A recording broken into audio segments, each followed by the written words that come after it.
जय हिंद दोस्तों और नमस्कार। यूपीएससी 9 में आपका बहुत बहुत स्वागत है।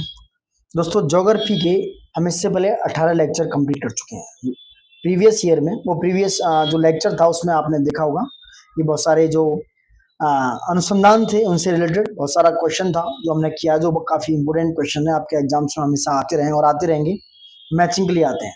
उसी सीरीज में लेक्चर नंबर 19 है ज्योग्राफी का, जो है मिसलेनियस। क्या है? विविध। ये बहुत ही अच्छे क्वेश्चंस होते हैं। आप इनको एक बार पढ़ के, एक बार करके दोस्तों रिवर्स इंजिनियरिंग भी कर सकते हो, रिसर्च एंड डेवलपमेंट कर सकते हो कि क्वेश्चन कहाँ से बन रहा है, कैसे बन रहा है, क्यों बन रहा है, इन सब पे मतलब एनालिसिस कर सकते हो। किसी भी एग्जाम को करने के लिए, उसको कई सक्सेस करने के लिए सबसे जरूरी बात है उसका एनालिसिस करना। क्वेश्चन कहाँ से आ रहे हैं, कहाँ से नहीं आ रहे हैं, क्या पढ़ना है, क्या छोड़ना है। तो there is a lot of things जो आपको करनी पड़ती है किसी एग्जाम्स में। ठीक है, सेम है यूपीएससी और पीसीएस तक जो प्रीवियस ईयर क्वेश्चंस करते हैं उन्हें बखूबी औरों से 2 कदम आगे बेहतर योजना मिल जाती है। उनके पास बेहतर स्कीम्स होती है, बेहतर रणनीति होती है और बेहतर स्ट्रेटजी होती है। तो उसी सीरीज में ये विविध है क्वेश्चन, आपका लेक्चर नंबर 19 है, बहुत इंपॉर्टेंट है, मिस मत कीजिएगा। सबसे रिक्वेस्ट हमेशा से करते आ रहे हैं, लाइक शेयर सब्सक्राइब प्लीज कर दीजिए, और जो आप कर भी रहे वैसे उसके लिए थैंक यू, और जो नहीं भी कर रहे हैं वो भी कर दो दोस्तों, तो आपका अच्छा है, हमें भी मोटिवेशन मिलेगा। ठीक है, तो बढ़ते हैं आपको क्वेश्चन की तरफ। क्वेश्चन नंबर 1 है आपकी स्क्रीन पे, ये कथन और कारण की क्वेश्चन है। क्या है? आगरा और दार्जिलिंग 2022 का है, पीसीएस 2022 का। आगरा और दार्जिलिंग एक ही अक्षांश पर यानी कि एक ही लैटिट्यूड पर स्थित है, किंतु जनवरी में आगरा का तापमान 16 डिग्री सेल्सियस और दार्जिलिंग का 4 डिग्री सेल्सियस होता है। जनवरी यानी कि ठंड के समय, विंटर की बात हो रही है। दूसरी बात, ऊंचाई के साथ तापमान घटता है तथा विरल वायु के कारण मैदानी प्रदेशों में या मैदानी प्रदेशों की तुलना में पर्वतीय प्रदेश अधिक ठंडे होते हैं। दोस्तों ऐसा क्यों है? देखो, दोनों का आंसर ए है, ए आर दोनों सही हैं। आर ए का एक्सप्लेनेशन भी कर रहा है दोस्तों, जैसा कि आप देख रहे हैं आंसर को भी। देखो, आगरा और दार्जिलिंग एक ही अक्षांश पर है, लेकिन इनका जो डिस्टेंस है, तो डिफ्रेंसिएशन है वो उनके डिस्टेंस के हिसाब से है, क्योंकि ऊंचाई के हिसाब से है। जो ऊंचाई है, हाइट है, ऊंचाई में जो भिन्नता है उसके कारण जनवरी में आगरा का तापमान 16 डिग्री और दार्जिलिंग का 4 डिग्री सी होता है दोस्तों, क्योंकि दार्जिलिंग जो है ऊंचाई पर होता है। जैसा कि कारण में है कि ऊंचाई के साथ तापमान घटता है विरल वायु के कारण मैदानी प्रदेशों की तुलना में जो पर्वत वाले एरिया है, जैसे मसूरी है, यहाँ बर्फ जम जाती है, मनाली है, नैनीताल है, यहाँ देख रहे होंगे आप। ठीक है, ए आर का एक्सप्रेशन है और एक्सप्रेशन के साथ साथ दोनों सही है। ठीक है, निम्नलिखित में से कौन सा युग्म सही सुमेलित नहीं है? ये तेल शोधनशाला है और उनके राज्यों की बात हुई है। बीना कहाँ पर है दोस्तों?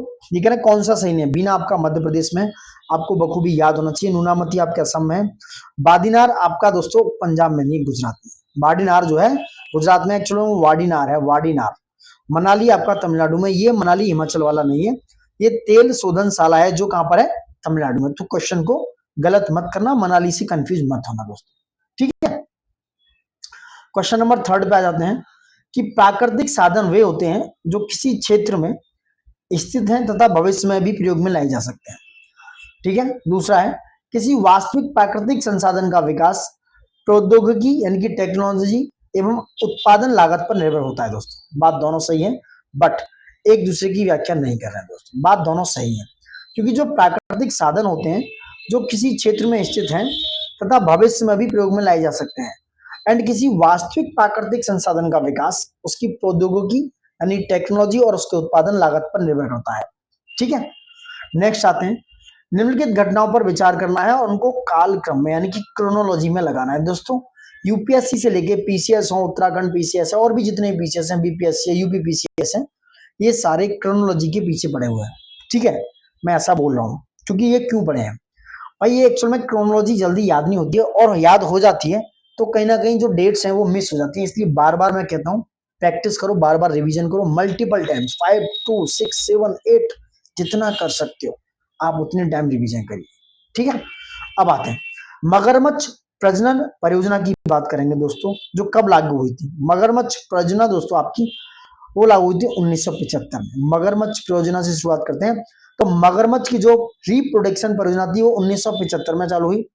हाथी परियोजना आपको सबको पता है 1992 में चली। हाथी परियोजना कब? 1992 में चली। प्रोजेक्ट टाइगर 1973 में। प्रोजेक्ट टाइगर 1973 में प्रोजेक्ट टाइगर को, और वन महोत्सव 1950 से मनाया जा रहा है, 1950 से दोस्तों। निम्नलिखित घटनाओं का सही कालक्रम इसमें नहीं बैठ रहा है, आप अपने हिसाब से लगा दो। सबसे पहले आ गया वन महोत्सव, वन महोत्सव है चौथे नंबर पे। उसके बाद आएगा आपका प्रोजेक्ट टाइगर जो है नंबर 3 पर। उसके बाद आ गया मगरमच्छ, 1 4 3 1 2 इधर राइट आंसर, 4 3 1 2 इसमें कोई है देख लेना, नहीं है तो आप ये आंसर होगा इस समय के हिसाब से, ठीक है। नेक्स्ट आगे बढ़ते हैं क्वेश्चन नंबर 5 की तरफ। क्वेश्चन नंबर 5 क्या है आपका, निम्नलिखित में से भारत का कौन सा राज्य कहवा, कहवा कॉफी और चाय चीनी इनका ध्यान रखना, ठीक है। तो कहवा सर्वाधिक उत्पादक करता है दोस्तों, ये एफओ के हिसाब से कहवा का उत्पादन कर्नाटक में होता है। कर्नाटक अकेले ही दोस्तों 68% के आसपास अकेले जो है कहवा का उत्पादन करता है। भारत में कहवा के अन्य उत्पादन की बात करें तो नंबर 2 पे है केरल जो कि 21% के साथ है, तथा तमिलनाडु दोस्तों। विश्व का कुल कहवा उत्पादन का लगभग 4% भारत में होता है। विश्व में कहवा का सबसे बड़ा उत्पादक ब्राजील है। कौन है विश्व में, अगर हम बात करें तो यह है ब्राजील, ब्राजील जो है। उसके बाद अगर शीर्ष कॉफी उत्पादक की बात करें, याद करना दोस्तों, यह वियतनाम, ये आता है, क्या है वियतनाम। उसके बाद है कोलंबिया, यानी कि Brazil, Vietnam, Colombia, Indonesia, Ethiopia और हॉन्डुरस। ये सारे जो देश हैं ये कॉफी में नंबर 1 है जो उत्पादन करते हैं। नंबर 1 है Brazil, number 2 Vietnam, number 3 Colombia, number 4 Indonesia, Ethiopia, Honduras. और भारत में कर्नाटक सबसे ज्यादा उत्पादन करता है। नेक्स्ट क्वेश्चन है आपका, शहद के व्यवसाय यानी कि कॉमर्शियल प्रोडक्शन के लिए मधुमक्खी के वैज्ञानिक प्रबंधन के रूप में जाना जाता है। शहरी, मोरी, इनमें से कौन सा होता है? देखो एपीकल्चर जो है, मधुमक्खी पालन को एपीकल्चर कहते हैं दोस्तों, ठीक है, जहां से वो एक तरीके से देसी शहद निकालते हैं। वहीं सेरीकल्चर की बात करें तो कच्चा रेशम बनाने के लिए रेशम के कीटों को पाला जाता है, उसे सेरीकल्चर कहते हैं। मोरी कल्चर भी रेशम कीट, उसके लिए शहतूत की कृषि की जाती है, वो मोरी कल्चर कहलाता है। लाख कल्चर होता है, लाख के उत्पादन हेतु लाख कीटों का पालन करना, ये हो गया लाख कल्चर दोस्तों। Got it. नेक्स्ट क्वेश्चन बात करते हैं, क्वेश्चन नंबर 7 क्या है, सूची 1 को सूची फल से कौन से उत्पादन होता है, यानी कि किससे सबसे बड़ा उत्पादक है। ये क्वेश्चन हमेशा से आता है, 21 का क्वेश्चन है, बहुत ज्यादा पुराना नहीं है। आरो यारो में आम, आम की बात करें दोस्तों, आम में सबसे ज्यादा नंबर 1 पे उत्तर प्रदेश। कौन है? उत्तर प्रदेश। आम के उत्पादन में उत्तर प्रदेश है, दूध के उत्पादन में, गेहूं के, गन्ना के, there is a lot of things, ठीक है। तो उत्तर प्रदेश जो है आम के उत्पादन में नंबर 1 पे है। लीची के उत्पादन में बिहार नंबर 1 पे है। नारियल में आप सबको पता होगा केरल, ठीक है। उसके बाद सेब में जम्मू कश्मीर, क्योंकि जम्मू कश्मीर पहाड़ी इलाकों में सेब होता है दोस्तों, ठीक है। अब आते हैं क्वेश्चन नंबर 8 क्या है, तेल यानी कि जो खनिज अन्वेषण है, जहाँ पे ये मिनरल्स होते हैं माइंस के द्वारा निकाले जाते हैं, उनके मुख्यालय। तेल एवं प्राकृतिक गैस ये होता है ओएनजीसी, उसका मुख्यालय कहाँ है दोस्तों? उसका मुख्यालय कहाँ पर है? ये है आपका नई दिल्ली में। ओएनजीसी का मुख्यालय नई दिल्ली में है। ए पर आ गया 4, ठीक है। तो ए में 4 की वजह से यही हो गया, 4 3 2 1 इज सी राइट आंसर। और भी देख लो, तेल एवं प्राकृतिक गैस आयोग यानी कि जो ओएनजीसी है दोस्तों, वो कहाँ है? ओएनजीसी, ये है आपका नई दिल्ली में। खनिज अन्वेषण निगम लिमिटेड कहाँ पर है? खनिज अन्वेषण निगम लिमिटेड है आपका नागपुर में। राष्ट्रीय खनिज विकास निगम ये आपका हैदराबाद में, याद रखना। वहीं राष्ट्रीय एल्युमिनियम कंपनी लिमिटेड कहाँ है? भुवनेश्वर में दोस्तों। राष्ट्रीय एल्युमिनियम कंपनी लिमिटेड आपके भुवनेश्वर में, ये आते हैं हमेशा, याद रखना। ये नई दिल्ली, ये हो गया नागपुर, और राष्ट्रीय खनिज विकास निगम हैदराबाद, और राष्ट्रीय एल्युमिनियम कंपनी लिमिटेड आपके भुवनेश्वर में। Got it. नेक्स्ट बात करते हैं, निम्नलिखित में से कौन सा कथन सत्य है? विशिष्ट खेती यानी स्पेशल एग्रीकल्चर खेती का प्रकार नहीं है। वहीं विविध खेती खेती की प्रणाली नहीं है। निम्नलिखित में से कौन सा सही उत्तर है दोस्तों? दोनों ही सही नहीं है, ठीक है। यूपीपीसीएस की आश्रम पद्धति में आया हुआ क्वेश्चन है। अब बात करते हैं इसके एक्सप्लेनेशन की। भारत के सभी हिस्सों में अलग अलग प्रकार की खेतियां होती हैं, आपको सभी पता है। जैसे कुछ जो जलवायु से रिलेटेड भाग हैं, भूमि की उर्वरक क्षमता के हिसाब से भूमि के आकार भिन्न भिन्न है वहां पर। भारत में खेती का प्रकार निम्नलिखित है, विशिष्ट खेती भी होती है, मिश्रित खेती भी, शुष्क खेती भी, बहु प्रकार की खेती है, और रेचक खेती भी है दोस्तों। विशिष्ट खेती के अंतर्गत एक ही प्रकार की खेती की जाती है और किसान अपनी आय के लिए केवल इसी पर डिपेंड करते हैं, जैसे चाय, कहवा, गन्ना और रबर, ये होती है विशिष्ट प्रकार की खेतियां। वहीं विविध खेती की बात करें, उन जोतों या फॉर्मों से संबंधित है जिन पर आमदनी के स्रोत कई उद्यमों या फसलों पर निर्भर करते हैं, इसलिए आपका दोनों सख्त हो गया दोस्तों। क्वेश्चन नंबर 10 की तरफ बढ़ते हैं। गुरला मानदाता शिखर स्थित है दोस्तों, आपको सबको पता है गुरला मानदाता जो है हिमालय में है। कहां पर? हिमालय में स्थापित है दोस्तों, हिमालय। गुरला मांधाता तिब्बत में मानसरोवर झील के पास में स्थित हिमालय का एक पर्वत है। तिब्बती भाषा में इसे क्या कहते हैं, नाई मोनियानी कहते हैं, जो हिमालय की नालंकर महालय नालांकर नालांकंकर हिमालय श्रेणी का सदस्य है, जो दक्षिणी तिब्बत और पश्चिमो उत्तर नेपाल में स्थित है। ऐसे करके आप पता लगा सकते हो, दक्षिणी तिब्बत इस वाले इलाके में और नेपाल के पश्चिमोत्तर में विस्तृत है ये गुरला मांधाता दोस्तों। ठीक है, नेक्स्ट क्वेश्चन आपका क्या है, जमूरिया जहां भारत का प्रथम मेगावाट स्तर का सौर ऊर्जा उत्पादन केंद्र बनाया जा रहा है स्थित है। पुरानी न्यूज है ये, पश्चिम बंगाल में जमूरिया जो जगह है वो कहां पर है, पश्चिम बंगाल में। नेक्स्ट क्वेश्चन, पश्मीना शॉल किस ऊन से बनाई जाती है। ये लद्दाख की बकरियों के द्वारा वहां से जो है उनकी जो है क्या होता है, पश्मीना बकरियों की ऊन से ये बनाई जाती है, वहां की जो भेड़ बकरियां हैं उनसे। पश्मीना शॉल वजन में बहुत हल्की, मुलायम एवं काफी गर्माहट देती है। पश्मीना बकरी से लगभग 80 ग्राम ऊन प्राप्त होती है, एक पश्मीना बकरी से। अंतरराष्ट्रीय चावल अनुसंधान संस्थान का दक्षिण एशिया यानी कि साउथ एशिया क्षेत्रीय केंद्र कहां पर है दोस्तों, ये आपके वाराणसी में है। कहां पर, वाराणसी में। ठीक है, और अंतरराष्ट्रीय चावल अनुसंधान केंद्र कहां पर है, ये आपके फिलीपींस में है, मनीला में दोस्तों। ठीक है, IRRI की बात हो रही है। नेक्स्ट बात करते हैं, इसका लोकार्पण जो है वाराणसी वाले का 2018 में मोदी जी ने किया। कथन और कारण, पश्चिमी बंगाल भारत में जूट का प्रमुख उत्पादक राज्य है। पश्चिम बंगाल का जलवायु उष्णाद्र है। क्या है, उष्णाद्र है। कौन सा सही है दोस्तों, दोनों सही है और एक्सप्लेनेशन भी एक दूसरे का सही है, क्योंकि वहां की जो जलवायु है वो काफी सपोर्टिव है, इसलिए जूट की खेती अच्छे स्तर पर होती है। यानी कि पश्चिम बंगाल भारत में जूट का प्रमुख उत्पादक राज्य है, क्योंकि पश्चिमी बंगाल की जलवायु उष्णाद्र है। पश्चिमी बंगाल में उष्णकटिबंधीय आर्द्र शुष्क जलवायु पाई जाती है तथा वार्षिक औसत तापमान 26.8 डिग्री सी रहता है। इसके अतिरिक्त वर्षा का औसत तापमान 125 से 175 सेंटीमीटर होता है, जो कि जूट के उत्पादन के लिए, याद रखना, जूट के उत्पादन के लिए 125 से 175 सेंटीमीटर का तापमान अनुकूलित है। ठीक है, इसी कारण पश्चिम बंगाल भारत में जूट का प्रमुख उत्पादक राज्य है दोस्तों। मैच करना है सूची 1 को 2 से। अपनी मंडी, ठीक है, कहां पर है, और हाँ ये हॉट स्पॉट मंडी, ये मंडियां हैं जहां आप ले जाते हो, कोई बात नहीं, अच्छा क्वेश्चन है। देखो, अपनी मंडी दोस्तों हरियाणा में, हार्ड स्पर मंडी महाराष्ट्र में, रायथू बाजार जो है आंध्र प्रदेश में, समेत तेलंगाना में चला गया, और उजावर संडी जो है वो तमिलनाडु में दोस्तों। Got it. तो ये सारी चीजें क्या है, आपकी मंडियां हैं उससे रिलेटेड दोस्तों। नेक्स्ट क्वेश्चन है आपका, बांग्ला उत्सव, ये कहाँ मनाया जाता है। बांग्ला उत्सव आप दोस्तों मेघालय में मनाए जाते हैं। भारत के पूर्वोत्तर में स्थित मेघालय राज्य में बसने वाले गारो जनजाति है, जो कहां पर है, गारो जनजाति है, वहां के समुदाय द्वारा नवंबर के महीने में फसल कटाई के उपलक्ष्य में ये बांग्ला महोत्सव मनाया जाता है। UPPCS RO 2016 का क्वेश्चन है। ठीक है, और जो गारो जनजाति है सूर्य देवता की पूजा करती है, तो गारो जनजाति फसल के अधिदेवता सूर्य को मानते हैं दोस्तों, इसलिए ये बांग्ला उत्सव मेघालय में मनाया जाता है दोस्तों। ठीक है, ठीक है दोस्तों, अब बात करते हैं सूची 1 को 2 से मिलाना है। काकरापार क्या है, देखो काकरापारा जो है जिसमें न्यूक्लियर पावर प्लांट है गुजरात में, पोखरण राजस्थान में जहां पे परमाणु बम विस्फोट स्थल था, जहां स्माइलिंग बुद्धा के नाम से।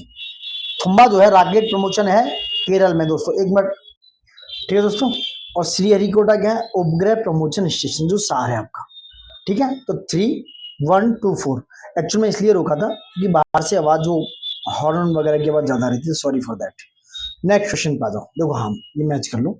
काकरपारा न्यूक्लियर पावर प्लांट गुजरात में है, पोखरण परमाणु बम विस्फोट स्थल है राजस्थान में। ठीक है, थुम्बा रॉकेट मोचन केंद्र तिरुवनंतपुरम केरला में। श्रीहरिकोटा क्या है, उपग्रह मोचन स्टेशन जो कि आंध्र प्रदेश में, से हम बोलते हैं सार। ठीक है, क्वेश्चन नंबर 18 की तरफ बढ़ते हैं। क्या है, निम्नलिखित में से कौन सा युग्म सही सुमेलित नहीं है। ठीक है, शहर और उसकी अवस्थिति की बात हो रही है।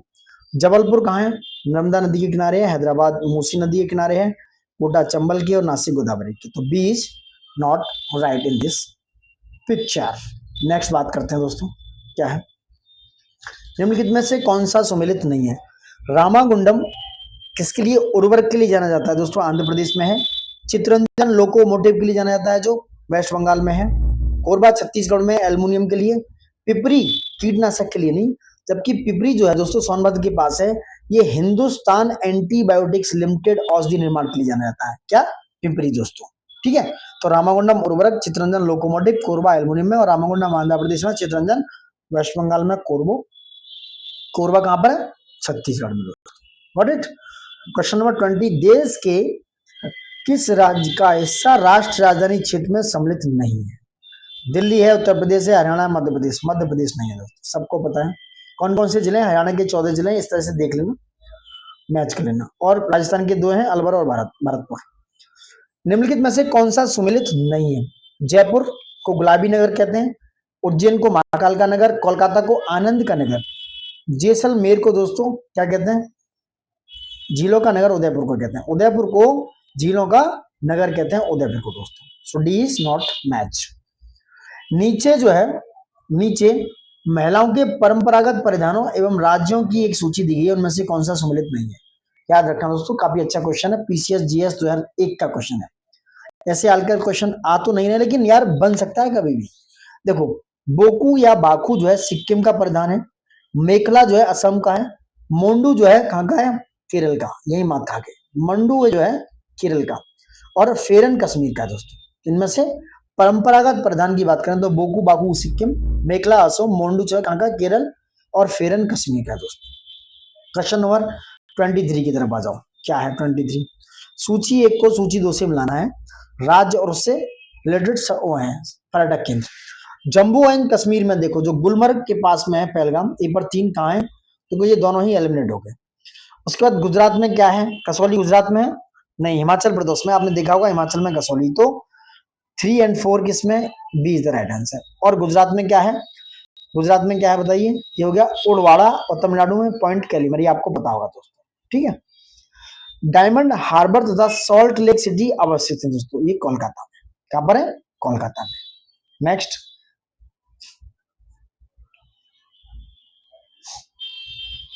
सॉल्ट लेक सिटी अमेरिका के यूटा प्रांत की राजधानी भी रहा है, जो ग्रेट सॉल्ट लेक सिटी के नाम से जाना था। तो कंफ्यूज नहीं होना है।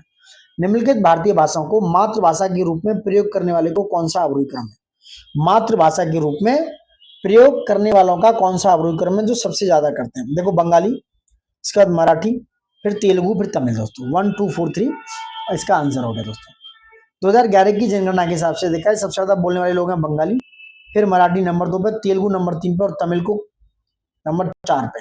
हिंदी सबसे ज्यादा बोली जाती है 43.63%। निम्नलिखित में से कौन सा युग्म सही सुमेलित नहीं है दोस्तों? गोवा की भाषा कौन सी है? गोवा की कोकड़ी, मेघालय की खासी, नागालैंड की अंगामी, सिक्किम जो है राज्य की मुख्य भाषा है लेप्चा, भूटिया और नेपाली, लिम्बू भी है। तिब्बती नहीं बोली जाती है, तिब्बती बोली जाती है। क्या है? लेप्चा, भूटिया, नेपाली और लिम्बू दोस्तों। त्योहार है बिहू कहाँ का है? बिहू दोस्तों असम का है। ओणम केरल का, पोंगल तमिलनाडु का, बैसाखी पंजाबी का। चारों मिलाना है, 1 2 3 4 इज द राइट आंसर, ठीक है। वायुमंडल में ओजोन परत दोस्तों, वायुमंडल में ओजोन परत क्या करती है? पृथ्वी पर अल्ट्रावायलेट से जीवन की रक्षा करती है। कौन सी अल्ट्रावायलेट की रक्षा करती है?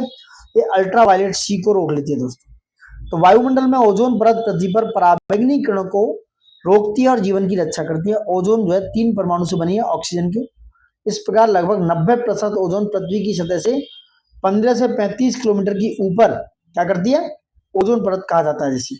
परंतु सूर्य से निकलने वाली हानिकारक यूवी अल्ट्रावायलेट बी विकिरण को समूचा सोख लेती है, ठीक है। पौधे और पशुओं को यूवी विकिरण से बचाती है। वहीं अल्ट्रावायलेट बी विकिरण से त्वचा कैंसर, मोतियाबिंद हो सकता है दोस्तों। अल्ट्रावायलेट बी है, ए और सी को ज्यादा नहीं रोक पाती शायद। राज्य और कर्नाटक, गलत बोल गया मैं शायद, उसके लिए सॉरी। राज्य और पर्यटन केंद्र की बात हो रही है, हिमाचल प्रदेश की बात करें। हिमाचल प्रदेश में दोस्तों क्या है? किलोंग जो है हिमाचल प्रदेश में है, तो आपका हो गया 3, ए पर 3 है, ये दोनों एलिमिनेट हो गए। उत्तराखंड में ओली है 1, बी पे 1 हो गया, तो आंसर आपका अपने आप आ गया। कर्नाटक में क्या है? चिकमंगलूर 4, तमिलनाडु में ऊटी है। इंपोर्टेंट है, ये अच्छा क्वेश्चन है। हिमाचल प्रदेश में किलोंग हो गया, उत्तराखंड में ओली हो गया, कर्नाटक में चिकमंगलूर और तमिलनाडु में ऊटी, ये पर्यटन केंद्र है। गंगा डॉल्फिन सेंचुरी स्थित है दोस्तों सुल्तानगंज में। गंगा डॉल्फिन सेंचुरी सुल्तानगंज जो कि भागलपुर बिहार में है, ये सुल्तानगंज वाला एरिया है। केंद्र सरकार ने 5 अक्टूबर 2009 को गंगा डॉल्फिन को भारत का राष्ट्रीय जलजीव घोषित किया था। नेक्स्ट, बहते जल के द्वारा कौन आकृति निक्षेपण कार्य का परिणाम नहीं है? आकृति निक्षेपण डिपोजिशन का कार्य नहीं है, नदी वेदिकाएं दोस्तों। जलोल पंख बनते हैं डेल्टा भी बनता है जब वहां पर निक्षेपण होता है, डिपोजिशन। प्राकृतिक तटबंध यानी कि नेचुरल जो कोस्टल एरिया वो भी बनते हैं, वो भी इस डिपोजिशन से बनते हैं। तो नदी की घाटी के दोनों ओर सोपनाकार वेदिकाएं मिलती हैं जो नदी के प्रारंभिक बाढ़ के मैदान के अवशिष्ट चिन्ह होते हैं। कभी कभी नदियों की घाटी में इन वेदिकाओं का क्रम सीढ़ीनुमा होता है तथा एक के बाद एक वेदिकाएं नीचे की ओर उतरती चली जाती हैं, ऐसे इस तरह से सीढ़ीनुमा होती है ना, ऐसे, जिसकी संरचना नदी अपर्दन द्वारा होती है। जलोढ़ प्राकृतिक तटबंध डेल्टा की आकृतियों का निर्माण बहते हुए जल के निक्षेपण यानी कि डिपोजिशन से होता है। तो नदी वेदिकाओं का नहीं होता। Got it. क्वेश्चन नंबर 32 क्या है? नवंबर के महीने में एक शक्तिशाली चक्रवात बंगाल की खाड़ी में केंद्रित है। नवंबर विंटर का टाइम है। निम्नलिखित में से किस पत्तन को सबसे अधिक सचेत करना होगा? अब जो बंगाल की तरफ है, बे ऑफ बंगाल की तरफ, इस तरीके से यहाँ पे जो जो पढ़ेंगे उन सबको सचेत करना ही पड़ेगा। अब कौन कौन से पढ़ते हैं भाई? चेन्नई तमिलनाडु में पड़ता है तो यहीं पड़ता है। Yangon Kolkata, port Blair Kolkata यहाँ पड़ता है। पोर्ट ब्लेयर वो तो यहाँ पड़ता है अंडमान निकोबार में। तो भैया चेन्नई को करना पड़ेगा। चेन्नई जो है क्या है, सबसे ज्यादा घातक हो सकता है। वैसे और भी हैं, ठीक है, पारादीप है, ये सब करना पड़ेगा। अब पोर्ट ब्लेयर स्थित है, ये याद रखना। पोर्ट ब्लेयर दोस्तों आपके दक्षिणी अंडमान में, साउथ अंडमान में एस्टेब्लिश है, ठीक है। अंडमान निकोबार की द्वीप समूह की राजधानी है पोर्ट ब्लेयर, जो कि दक्षिणी अंडमान में स्थित है दोस्तों। यह संसाधन प्रकार और उसके पदार्थ, ठीक है, जो सर्व सुलभ है, हमेशा सुलभ है। ऑक्सीजन हमेशा लेते हो, कहीं भी हो, पहाड़ पे हो, ऊपर नीचे, जंगल में, घर में, परिवार में, कहीं भी, ठीक है। वो क्या है? सब सुलभ है ऑक्सीजन। ए पे 4 कहाँ है? तो ये दोनों एलिमेंट हो गए। सामान्य सुलभ है, सर्व सुलभ हो गया ऑक्सीजन। सामान्य सुलभ है, सामान्य इजीली, वो है मिट्टी, यानी कि 4 हो गया। विरल है, जो विरल है वो क्या है? वो सोना हो गया। एकल हो गया, एकल क्या हो गया? 2 क्रायोलाइट, एकल हो गया क्रायोलाइट, यानी 1 4 3 2 इज द राइट आंसर। कर्क रेखा निम्नलिखित में से किन राज्यों से होकर गुजरती है? किसकी बात हो रही है? कर्क रेखा की, कैप्रिकॉन की, सॉरी कैंसर की, ट्रॉपिक ऑफ कैंसर की बात हो रही है, जो 23.5 डिग्री किधर है? नॉर्थ में। कौन कौन सी राज्य हैं? गुजरात, छत्तीसगढ़, उत्तर प्रदेश, झारखंड की बात हो रही है। क्या भैया उत्तर प्रदेश से निकलती है? नहीं। देखो गुजरात, राजस्थान, छत्तीसगढ़, ठीक है, झारखंड, फिर वहां पर उधर है कौन? झारखंड हो गया। उसके बाद है आपका वेस्ट बंगाल, म्यांमार, मिजोरम, ठीक है, और भी 1 2 राज्य हैं। इन सबसे जो है निकलती है दोस्तों। कौन कौन से हैं? ठीक है, बता दिया मैंने। गुजरात हो गया आपका, गुजरात के बाद राजस्थान हो गया आपका, मध्य प्रदेश हो गया, छत्तीसगढ़ हो गया, ठीक है, जो दे रखा है, झारखंड हो गया, ठीक, झारखंड के बाद वेस्ट बंगाल हो गया, त्रिपुरा है, ठीक है, मिजोरम है, यहाँ से निकलती है।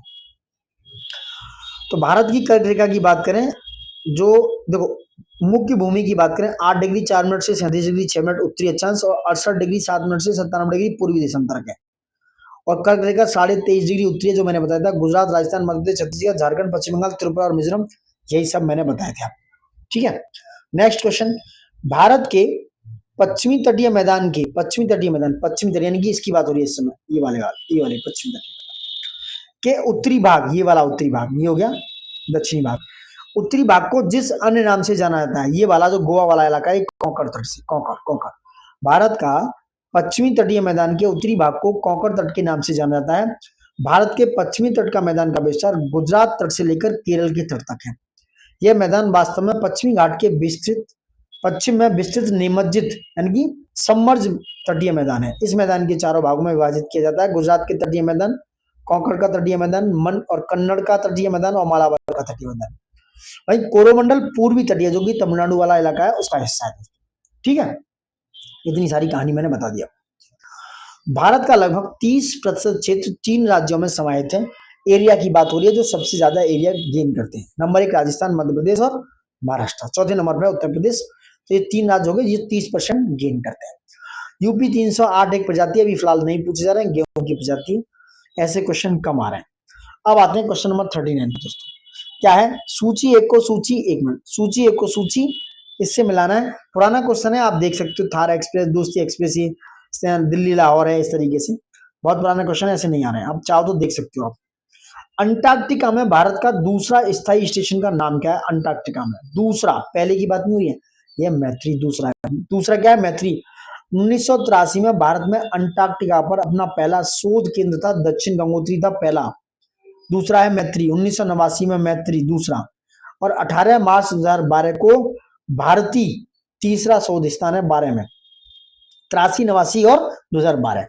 और दक्षिण गंगोत्री, मैत्री और भारती। निम्नलिखित में से सुमेलित करना है नीचे दोस्तों। क्या है?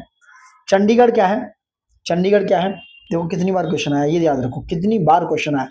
चंडीगढ़ एक प्रशासनिक नगर है क्योंकि एक यूनियन टेरिटरी है। शांति निकेतन एक शिक्षक शैक्षिक नगर है। धनबाद एक खनन नगर है और आबू पर्यटन नगर है जो कि माउंट आबू में है, राजस्थान। वैश्विक गांव की संकल्पना का विकास आधारित है परिवहन एवं संचार का विकास। जो ग्लोबल विलेज की बात हो रही है, इसकी संकल्पना का विकास परिवहन एवं संचार माध्यमों के विकास पर आधारित है। और मार्शल मैक्लुहान, ये यार नाम याद रखना, मार्शल मैक्लुहान ने वैश्विक गांव की भविष्यवाणी की थी जो इलेक्ट्रॉनिक तंत्र का तंत्र द्वारा एक दूसरे से जुड़े हैं। राष्ट्रीय कृषि अनुसंधान परियोजना के अंतर्गत भारत में कृषि जलवायु क्षेत्रों की संख्या कितनी है? 127। पीसीएस का क्वेश्चन है 2017 का, आप देख सकते हो, इसको रीड आउट कर लेना। क्षेत्र और उसकी स्थानांतरित कृषि इंपोर्टेंट क्वेश्चन है, आ जाता है तो गलत करते हो आप बराबर, ठीक है। देखो पश्चिमी घाट पर इसको कुमारी बोलते हैं, कुमारी बोली जाती है पश्चिमी घाट पर, ठीक है। कहां पर? पश्चिमी घाट पर। दक्षिणी पूर्वी राजस्थान में, दक्षिणी पूर्वी राजस्थान में दोस्तों इसको बाल तारे बोला जाता है। उत्तर पूर्वी भारत में इसको झूम कृषि बोलते हैं आप, और मध्य प्रदेश और छत्तीसगढ़ में दहिया बोलते हैं, ठीक है। पश्चिमी घाट में कुमारी हो गई, दक्षिण पूर्वी राजस्थान में बालतरे हो गई, उत्तर पूर्वी भारत में आप झूम कृषि बोलते हो, और मध्य प्रदेश यानी कि सेंट्रल मध्य इंडिया में छत्तीसगढ़ में दहिया बोला जाता है, ठीक है। नेक्स्ट क्वेश्चन 45, निम्नलिखित में से कौन सा सही सुमेलित नहीं है? कौन सा सही सुमेलित नहीं है की बात हो रही है। उष्ण स्रोत और भारत के राजस्थान है, इंपोर्टेंट क्वेश्चन है ये भी। लसुंद्रा दोस्तों आपके राजस्थान में नहीं है, गुजरात में। इंपोर्टेंट क्वेश्चन है, याद रखना। कहां पर है? गुजरात में। लसुंद्रा गुजरात में है, अकलोली जो है महाराष्ट्र के सिंधुदुर्ग में है, मणिकर्ण हिमाचल प्रदेश में, सोना हरियाणा सोनीपत में है। तो लसुंद्रा कहां पर है? गुजरात में। लसुंद्रा गुजरात में है, अकलोली महाराष्ट्र सिंधुदुर्ग, मणिकर्ण हिमाचल प्रदेश, कुल्लू सोना हरियाणा में। संस्थान और शहरों को मैच करना है, तो संस्थान और शहरों को मैच करना है। क्या है? मैच करते हैं दोस्तों। क्या है? वन अनुसंधान संस्थान की बात करें तो देहरादून में, आपको पता होगा। भारतीय चारागाह एवं चारा अनुसंधान संस्थान झांसी में है। केंद्रीय शुष्क क्षेत्र अनुसंधान संस्थान कहां पर है? जोधपुर में। और भारतीय कृषि अनुसंधान संस्थान कहां पर है? नई दिल्ली में। आंसर है 3412। नेक्स्ट, अब आते हैं दोस्तों ब्रह्मांड। देखो ये ब्रह्मांड और सौरमंडल की बात कर रहे हैं, ये आ गया मांडर वर्ल्ड ज्योग्राफी की तरफ। कहां पर? वर्ल्ड ज्योग्राफी की तरफ हम बढ़ चुके हैं। अब तक इंडियन ज्योग्राफी कंप्लीट हो चुका है, ये हो गया वर्ल्ड ज्योग्राफी का, ये नेक्स्ट चैप्टर होगा दोस्तों। इंडियन ज्योग्राफी कंप्लीट हो चुकी है, आप बराबर इनको रिवाइज करते रहिए। एक मैं कंबाइंड वीडियो हो सकता है इसका बना दूंगा, ठीक है, पूरा एक लंबा वीडियो इसका बन जाएगा। लेकिन आप इन सारे वीडियोज के साथ आप बने रहिए दोस्तों, ठीक है। एक पुराना पूरा वीडियो बनाएंगे इस पे जो काम करने वाला है। आगे से हम ब्रह्मांड एवं सौरमंडल की बात कराएंगे, ठीक है, जो कि वर्ल्ड ज्योग्राफी का पार्ट है। यहां से हम वर्ल्ड ज्योग्राफी की तरफ आगे बढ़ेंगे, ठीक है। हिस्ट्री की भी हम जो है वीडियोस लेके आ रहे हैं प्रीवियस ईयर क्वेश्चंस की। तो आपसे वही रिक्वेस्ट है, लाइक शेयर सब्सक्राइब दोस्तों ज्यादा से ज्यादा कीजिए। जो आप नहीं कर रहे हैं, देखो लाइक करेंगे तो मुझे मोटिवेशन मिलेगा, सब्सक्राइब करेंगे तो और अच्छा है, मेरे सब्सक्राइबर बढ़ेंगे, ये आपके लिए फायदा है। इंडिया में यार इतना तो कर सकते हो एक दूसरे के लिए हेल्प, वहीं आप ज्यादा से ज्यादा इसको शेयर कीजिए दोस्तों, ठीक है। So thank you for watching it and धन्यवाद दोस्तों, और कल के लिए ऑल द बेस्ट। जो आपका एग्जाम है आर देने जा रहे हैं, बखूबी दिए, बखूबी से दीजिए, विदाउट फियर। डरने का कुछ नहीं है, कम्युनिकेशन बढ़िया बना के रखो, कंफ्यूज होना नहीं है, बराबर देखते रहो हमें। एंड जय हिंद दोस्तों।